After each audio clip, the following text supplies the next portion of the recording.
Hello everyone, Ron here, and I am here with a bit of a little travel video.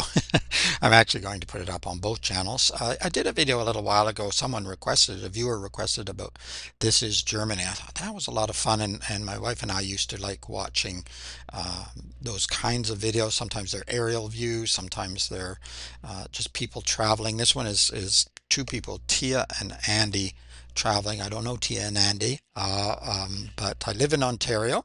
And at first I was looking for Canada, and I thought, oh, Ontario's a big province. And I saw the thumbnail for this one. I saw several thumbnails, and I thought this might be fun. I don't know. I haven't watched the video, but from the thumbnail and the information underneath it, I thought this should be a good one to give some of my viewers from other parts of the world and maybe other parts of Canada even a little glimpse into Ontario. Of course, every province is really large and there's a lot of places to visit, so it's not going to hit on everything, but it should give you an idea, and you can see this beautiful waterfall here. So that should be good. I'm putting it up on both channels. I think I already mentioned that. If you haven't subscribed to the channel, what are you waiting for? It's time to do it. Just push that little button, doesn't hurt at all. Also, check in the description for some more information on the way that you can help the channels, etc. I appreciate everyone who has subscribed, liked videos, commented. Let me know if you know some of these places. Let me know what your favorite place to visit in Ontario, what it is. I think I messed up that sentence really well. And or your favorite place in the world, I guess you could let me know. Or if you have any requests for videos such as this for other places in the world, always very, very interesting. All right, let's have a look and a listen to top 10 places to visit in Ontario, Canada in 2022, not too long ago, so it wouldn't have changed too much. Best Ontario day trips.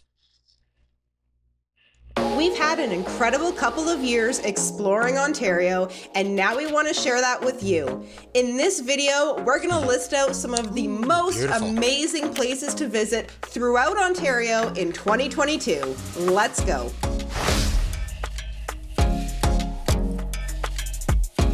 Let's kick off this list in Northern Ontario. Wilmette Canyon is a large gorge near Thunder Bay, Ontario. I haven't been there. The gorge gives you panoramic views of a 150-meter wide gorge and sheer cliffs that drop 100 meters straight down to the canyon floor. There's a short 1-kilometer trail and boardwalk that takes you out to 2 separate lookout platforms with spectacular views of the canyon.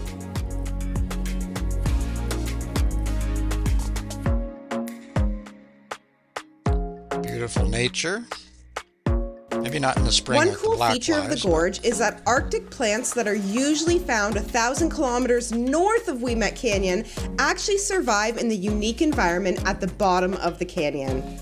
We visited on a day that was a little bit rainy and foggy, so we didn't get the best views of the canyon, but we still had a great time doing the 1-kilometer boardwalk trail.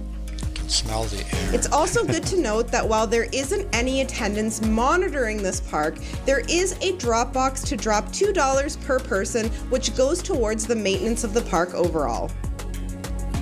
If you're looking for something that's fun for the whole family, Amethyst Mine Panorama is the stop for you.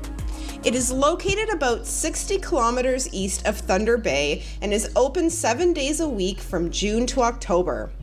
Amethyst Mine Panorama is an active working amethyst mine and welcomes visitors to come and mine for their own amethysts. Cool. First impressions, we came into the building. Everyone here is super lovely, super nice. Part of the admission fee, so it's $10 per person, and that includes about a 20-minute tour where they teach you about the geology and the history of the mine, which I think is pretty cool. And then you get to go and mine your own amethysts. She said usually a handful is about £1, and they charge $4 per pound for anything that you want to take home with you. Awesome. You don't need to wear any special clothes or bring any tools with you, but we do recommend at least having closed-toed shoes. Everything else you need is provided. This was a super fun experience, and we are so glad that we did not pass it up. Never been there, but I do have amethyst. Some bigger pieces. Kakabeka Falls is the second highest waterfall in all of Ontario and is open year-round for viewing.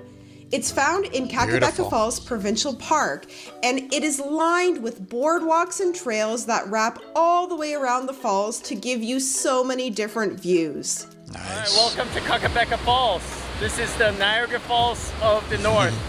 I don't know if you can hear me, and I'm not gonna explain much more.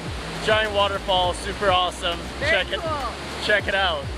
If you're looking for something Wow. great outdoors that's really peaceful and beautiful to look at, Kakabeka Falls is the stop for you. Nice shot.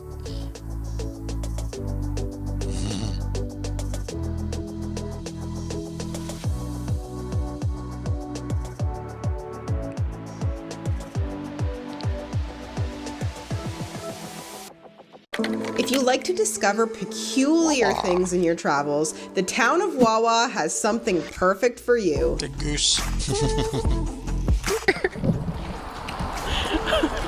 We're in the town of Wawa, where amongst other things, you will find a giant goose statue, which is prominently displayed right at the fork as soon as you turn into the city. Do you spy with your eye the giant goose? That is one big goose.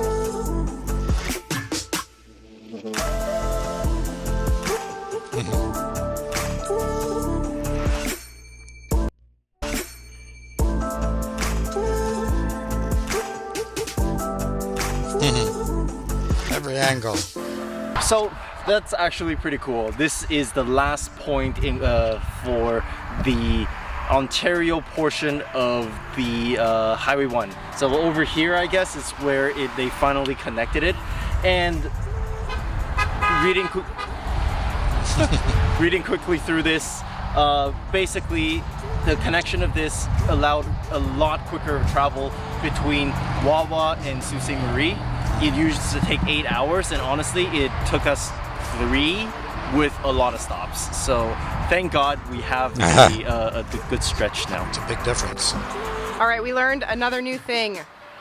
The drive between Wawa and Sault Ste. Marie is voted as one of the top 9 great drives of Canada, which makes a lot of sense because the whole time we've been driving up here, we keep saying how beautiful it is, and we can't believe we're in Ontario. It has been extremely scenic.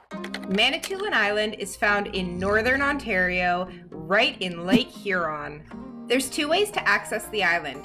You can drive all the way to the north of Ontario and access from Little Current, which is the first town on the island, or alternatively, if you're in southern Ontario, you can head up to Tobermory and take the Cheecham ferry with your car or any other vehicle you're driving over to the island. The island is full of adventure and experiences, and there's something for everyone. It's really rich in history and culture and has a lot of beautiful scenic areas. Things like waterfalls, amazing hikes, and scenic views. It's also a prime area for stargazing as there's little light pollution, so make sure to check that out if you ever head over there.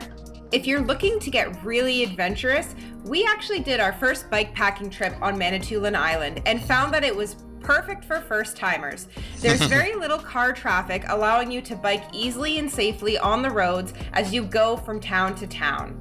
There's also so many quaint shops and restaurants where you can get some fresh fish and chips and other food. We personally really enjoyed visiting Manitoulin Island and cannot wait to go back.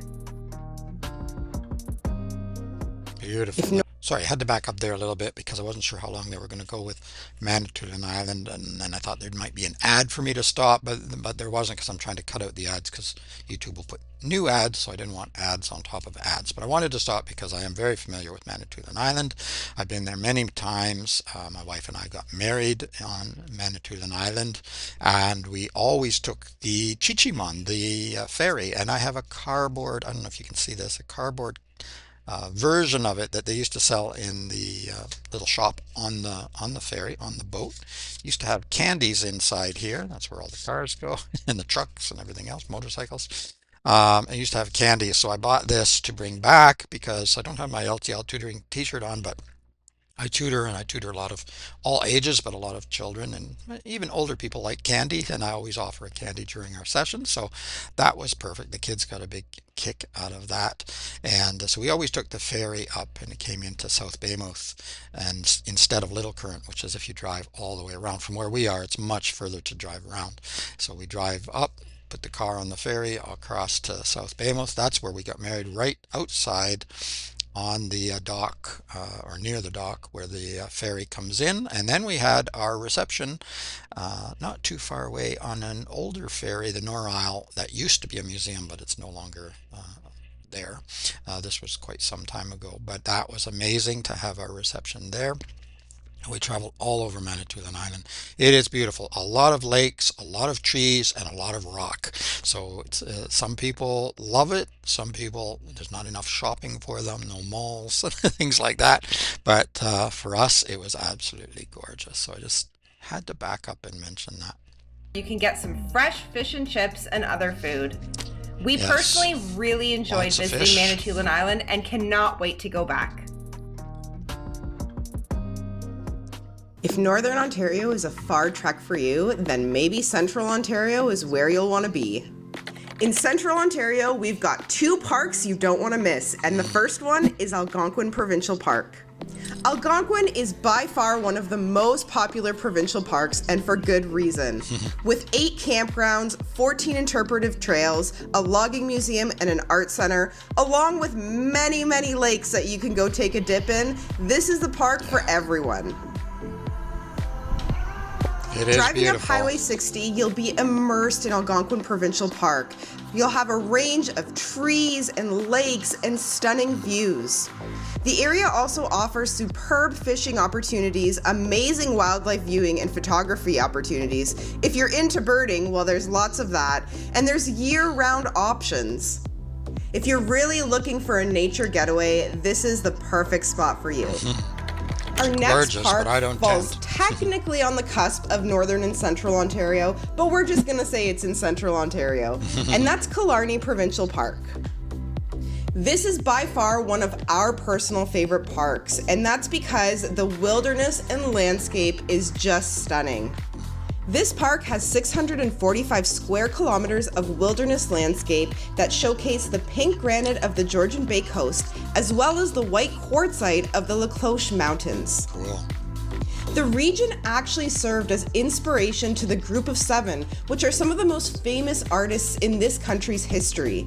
And they were so captivated by Killarney Provincial Park that they actually petitioned the government of Ontario to make it a provincial park before it was one. The park is home to extensive backcountry canoeing and sea kayaking experiences, as well as home to outstanding hiking trails, including La Cloche Silhouette Trail and our favorite, the Crack.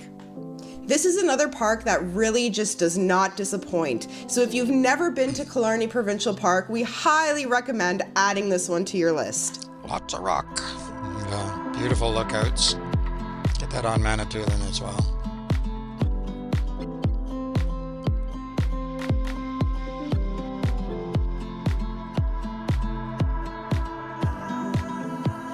This brings us to Southern Ontario.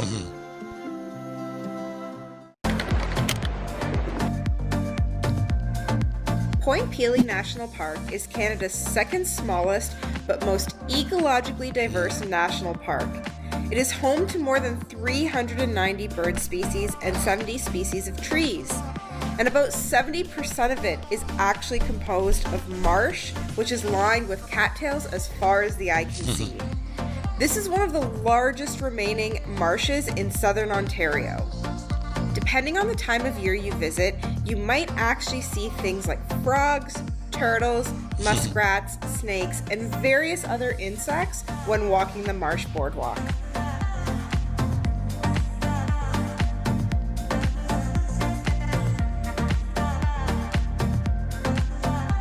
Cool. The Tip Trail is a short 5-minute drive from the Marsh Boardwalk. This is probably the most popular trail in the park as it takes you to the southernmost tip of Canada. At the start of the trail, you'll find a lookout tower, and if you head straight down the trail, you'll end up at the very tip of Canada.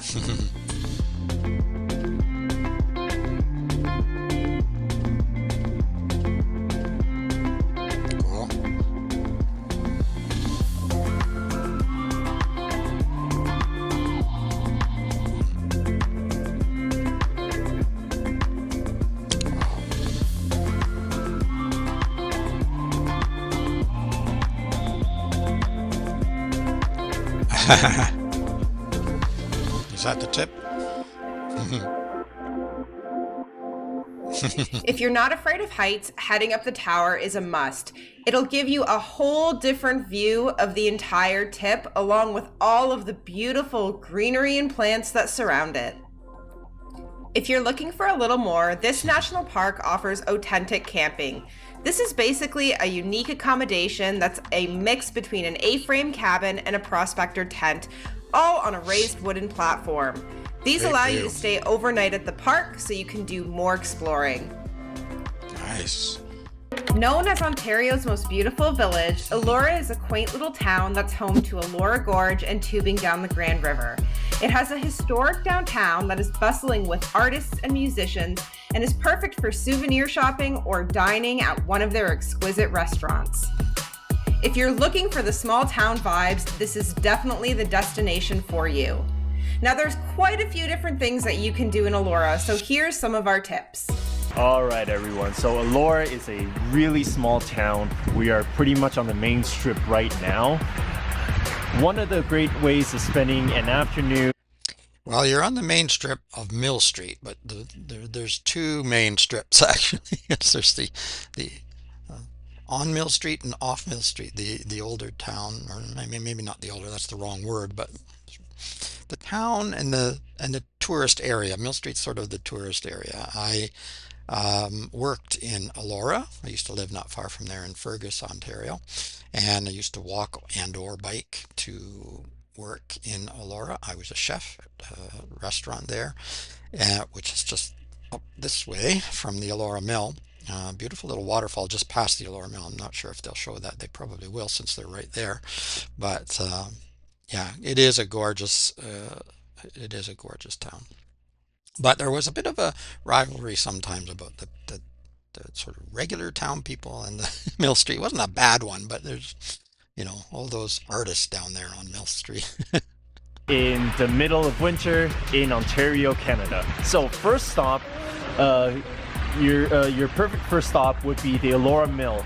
It's part of the Mill kind of restaurant group. There's an Ancaster one, a Cambridge one, and the third one is right here in Elora. But come check it out. A terrific way to start your Sunday. All right, now if the brunch thing is not your thing and you're here purely for adventure, then you want to still come to right here on Price Street. Head up Price Street and you will see a playground, and take a left, and that's where you're gonna find the trailhead. Although you can't get down into the gorge in the winter, you can still walk along the trail and see the views from above. There's also companies nearby, such as One Axe Pursuits, that offer winter activities such as ice climbing along the gorge. In the summertime, you can head all the way down to the gorge and walk along it as you explore. Nice. Elora is also home to Elora Quarry if you're looking for something a little more calm where you can really go swimming. Last but not least, it's the perfect Instagrammable spot. If you're looking to get some great photos, head to downtown in the summer or the winter and capture shots like these. Doesn't look like they're going to show that little falls. It was like a mini version of that bigger one that you saw with the rock in the middle. And also, yes, I have gone swimming in the Laura Quarry, and you used to be able to jump off the cliffs there. I don't think they allow that any longer because people got hurt, and I think one person died. But I did jump twice off the higher part of the cliff. I did get injured, but not too seriously. Just a lot of bleeding, but it wasn't as bad as it looked, really, just broken skin vessels. And yeah, it's a beautiful location though, and you can go. There is a little beach there that you can go in. You don't have to jump off a cliff to get in the water. Yeah, it's gorgeous.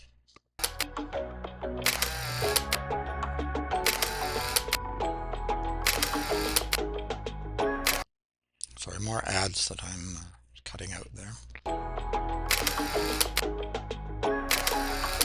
About Elora, I should say one more thing. There used to, I don't know now, I haven't been back for quite some time, but there used to be a lot of artists, painters, pottery makers, sculptors, writers. Yeah, I don't know if it's the same, but there used to be a lot of amazing artists and interesting, very, very interesting people, particularly along Mill Street, but other parts of Elora as well. Yeah. Flower Pot Island is found in Georgian Bay and is part of the Fathom 5 National Marine Park. You can get to the island by boat or by kayak if you're experienced. We always take the Blue Heron Cruise line. You simply buy your ticket, check the number on the ticket, and go line up at the appropriate dock.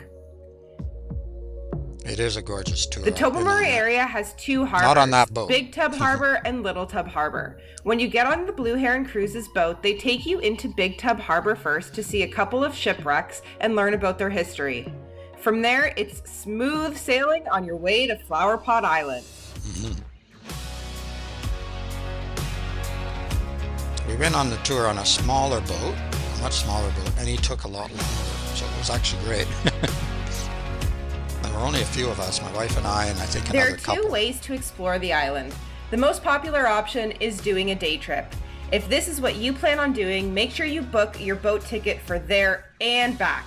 You don't want to be stranded. Now, the island itself has a couple of trails that you can walk on, one of which will take you to both of the flower pot formations, the small flower pot and the big flower pot. It'll also take you all the way up to the lighthouse where you can learn a little bit of history of the island itself. Nice. If you're doing a day trip, the amount of time you want to be on the island is really going to depend on you as a person and what you're looking to get out of your day. If you just want to see the flower pots and the caves, 1.5 hours is more than enough time. If you want to see the flower pots, cave, and light station, 3 hours is probably a good amount of time.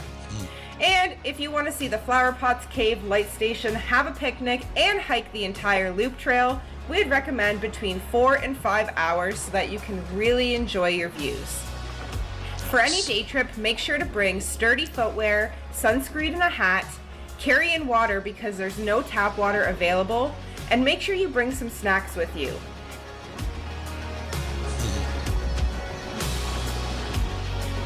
The second way you can enjoy the island is by camping on Flower Pot Island. This is by far one of the most unique campsites we have ever stayed at. There's only 6 campsites on the island, and once all the tour boats are done for the day, it's literally just you and the other campers. We personally only ran into another couple while we camped on Flower Pot Island. The best part about camping here is there's absolutely no light pollution at night, meaning you can see the stars and they are absolutely beautiful. Be amazing. If backcountry camping is your thing, we highly recommend camping on Flower Pot Island. Rock Point Provincial Park is located on the north shore of Lake Erie, and it's really close to the mouth of the Grand River. Probably the coolest part about Rock Point Provincial Park is that it's home to exposed fossils of a coral reef dating back to over 350 million years, and these are embedded in a limestone shelf along the beach. Slightly older than I am. There are 4 areas for car camping in Rock Point: Kinsey, Nice, Minor, and Lookout. Kinsey and Nice camping areas offer electrical campsites and can accommodate equipment ranging from large trailers to tents.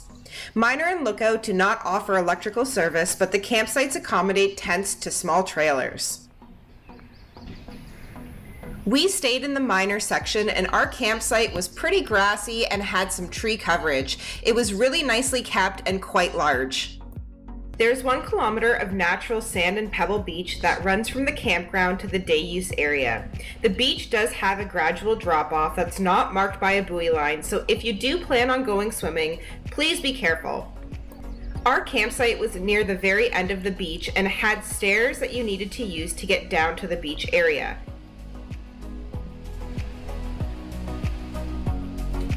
I just went for a little stroll. We're kind of like at the end of the beach in the park here, like on the farthest side. And there's a rock shelf. One thing that Rock Point Provincial Park is known for here is its fossils. There's kind of like a rock shelf at the end of the beach, and walking along it, you can actually just like with the blind eye spot some fossilization, which is really, really cool. So that's what I'm about to show you now. So you can see that way is just regular beach. I mean, you can kind of see because of the fog, but over here is like an entire rock shelf, and I'm literally just at the beginning of it, and look at this. Cool. These are all fossils. Love the sound of that water. Oh my gosh, look at that one.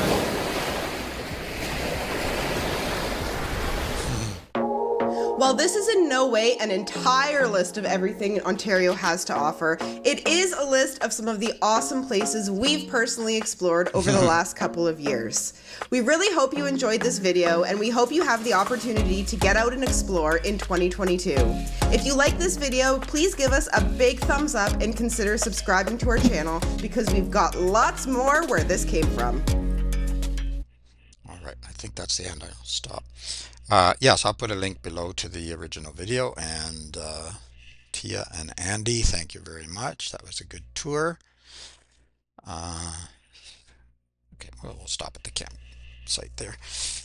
Gorgeous. Some places I've been, some places I haven't been, some places I'm not actually sure we might have been. I can't remember all the different parks and things that, because sometimes we would just go in to visit, just sort of walk around and then take off and do another drive and stop again. And yeah, we visited so many places, natural parks and lakes and areas. So it's yeah, it's gorgeous. A lot more, of course, in Ontario, but this was a very good video. I really did enjoy it. You got to see lots of scenery, lots of parks and areas like that, a couple of towns. But there's so much in Ontario. In every province, there's so many different things in Ontario. It's such a huge province. There's thousands and thousands of places to visit, so can't cover them all. But this was good, and it gave a little bit of information, travel information, if you're interested in that. Yeah, I thought it was fun. If you liked it, give it a thumbs up, and check in the description for a link to their channel, so you can go there and support them and check out the other things that they have on their channel. Don't forget to subscribe here. And of course, you can comment. Let me know what you think, and let me know if there are videos that you would like, maybe of your area, of your part of the world. If you have a specific link, let me know, though, because sometimes it's difficult to find exactly what people are looking for. So sending me the link would be very helpful. You can generally do that on YouTube. Some people say they have trouble doing it for some reason. I don't know why, because others do, but that's the nature of tech, I guess. But you can always email me as well. That's another way of doing it. And all that information is available. Yeah. Other than that, have a beautiful day. I hope you have some amazing trips wherever you're living. We saw some fantastic spots, a completely different kind of video for Germany, but we saw some great spots there. Not so much for camping and whatnot, but great buildings and places to visit there, and some super camping spots and just places that you can shop and walk around and visit here in Ontario. It is Ron. Have a beautiful day. Bye bye for now.